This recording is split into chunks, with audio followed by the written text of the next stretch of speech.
Assalamualaikum warahmatullahi wabarakatuh. Saya Hafizan Asyam dari Offering E22. Sekarang saya akan menjelaskan tentang bab iman, Islam, dan ihsan. Oke, pertama pengertian iman. Kata iman dalam bahasa Arab merupakan bentuk masdar dari fi'il madli yang berarti percaya. Iman juga dapat diartikan dengan percaya dan kepercayaan. Arti yang pertama menggambarkan tentang sikap mental atau jiwa dari seseorang yang mempercayai atau meyakini. Sedangkan arti yang kedua menunjuk pada sesuatu yang dipercayai.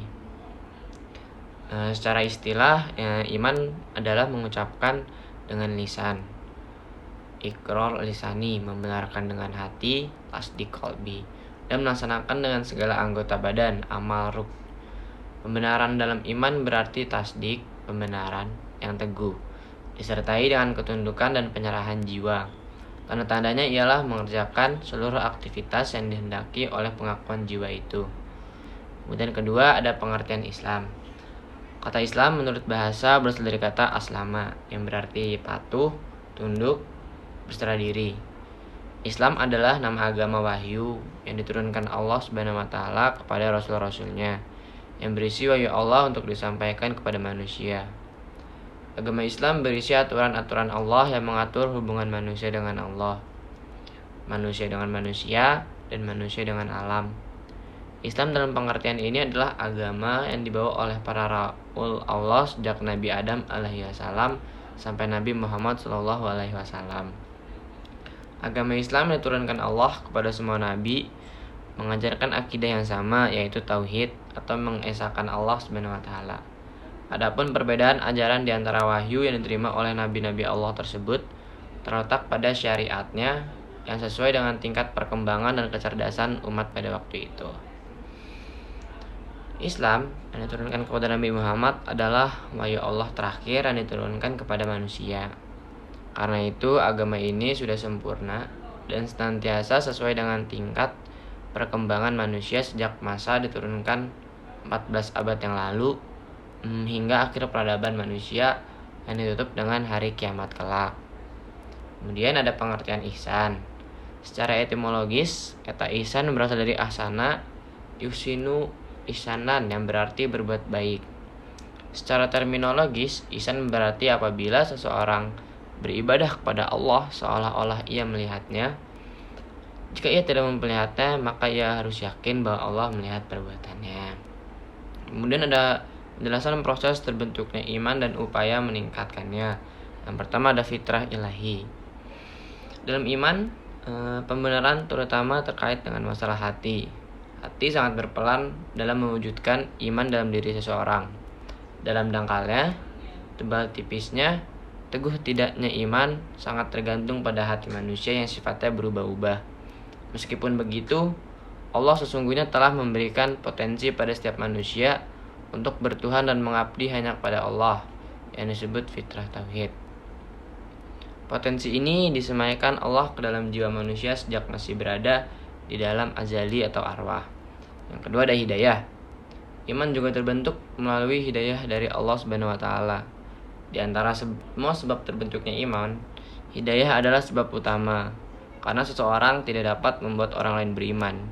Tanpa hidayah dari Allah Subhanahu wa taala, bahkan Rasul Allah SAW tidak dapat memberikan hidayah ini kepada semua orang yang dicintai.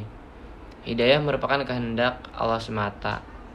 Allah Subhanahu wa taala mengingatkan hal ini ketika Rasul Allah SAW bersedih atas meninggalnya Abu Thalib, paman asal dia dalam keadaan kafir. Yang ketiga ada ikhtiar insani. Iman yang ada dalam diri setiap muslim bersifat tidak tetap, kadang kuat, kadang lemah, suatu saat turun dalam kesempatan lain baik. Oleh karena itu setiap muslim hendaknya mengetahui cara-cara meningkatkan iman dan berupaya mempraktekannya, terutama saat imannya sedang turun. Hal ini agar dirinya punya kesempatan besar meninggal dunia dalam keadaan membawa iman atau husnul khotimah. Berikut ini jelaskan sejumlah cara yang bisa dilakukan untuk meningkatkan iman. Yang pertama, penciptaan lingkungan sosial yang kondusif. Hal ini menunjukkan bahwa lingkungan, dalam konteks ini pendidikan, memiliki kekuatan yang luar biasa dalam membentuk keyakinan dan pandangan hidup seseorang. Manusia yang dididik di lingkungan keluarga, sekolah, dan masyarakat Islam, maka fitrah tauhidnya akan tumbuh dan berkembang, sehingga jadilah ia seorang muslim. Yang kedua ada zikir, tafakur, dan tadabbur.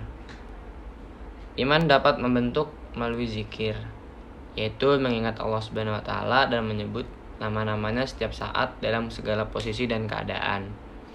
Mengingat nama Allah, menghadirkan asma Allah dalam hal setiap waktu akan membawa efek yang sangat besar terhadap kedalaman dan kemantapan iman. Karena orang yang berzikir akan selalu dekat dengan Tuhan, sehingga segala perilaku dan perbuatannya selalu memperoleh pancaran nur atau cahaya dari Tuhan. Kemudian yang ketiga ada ingat mati. Cara untuk mengingat mati adalah dengan ziarah kubur. Hal itu sangat dianjurkan dalam Islam, karena dengan melaksanakan aktivitas ini, seseorang menjadi sadar bahwa cepat atau lambat dia pun akan mati seperti orang yang ada dalam kubur, yang hanya ditemani oleh amalnya di dunia. Kemudian ada penjelasan tentang hakikat dan manfaat ibadah. Pertama ada hakikat ibadah. Biasanya orang memahami ibadah sebagai aktivitas ritual sholat, berdoa, zakat, puasa, haji, dan semacamnya.